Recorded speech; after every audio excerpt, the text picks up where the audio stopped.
සමහර දවස් තියෙනවා හුස්ම ගන්න පවා අමාරු තරමට හිතබර වෙන.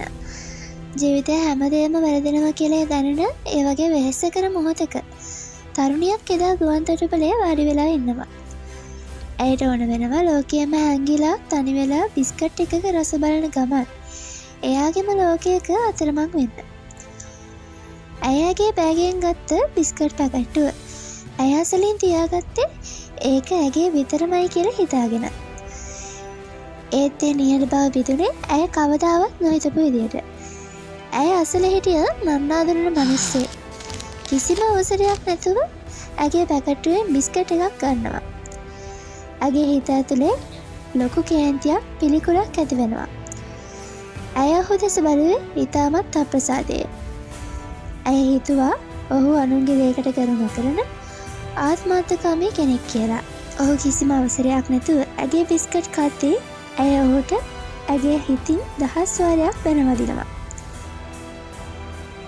බිස්කට් පැකටුවේ ඉතිරි වෙලා තිබුණේ අවසාන බිස්කට් පැකටුව විතරයි.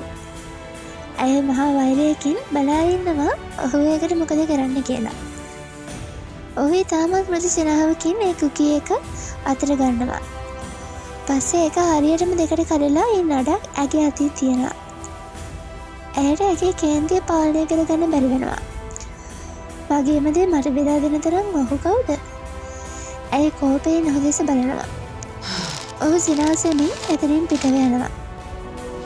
ඇගේ හිතේ ඔහු ගැන ලොකු වෛරයක් ඉතිරි වෙනවා. ඇගේ ගුවන් යානයට ඇතුළු වෙන්න කාලය හරි.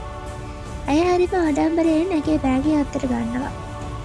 ඒත් ඒ බෑගය විවෘත කරපු මොහොතේ ඇගේ මුළු හදවතම නතර වෙනවා වගේ දැනෙනවා. කිසිවෙක් අත නොතිබ්බ ඇගේම බිස්කට් පැකට්ටුව තවමත් ඇගේ බෑගය ඇතුලේ තිබ්බා. ඇයට දැනුනේ මුළු ලෝකයම එයාට hina වෙනවා වගේ. ඇය හිතපු ඒ බිස්කට් හොරා ඇත්තටම ඔහු නෙවෙයි. ඇය.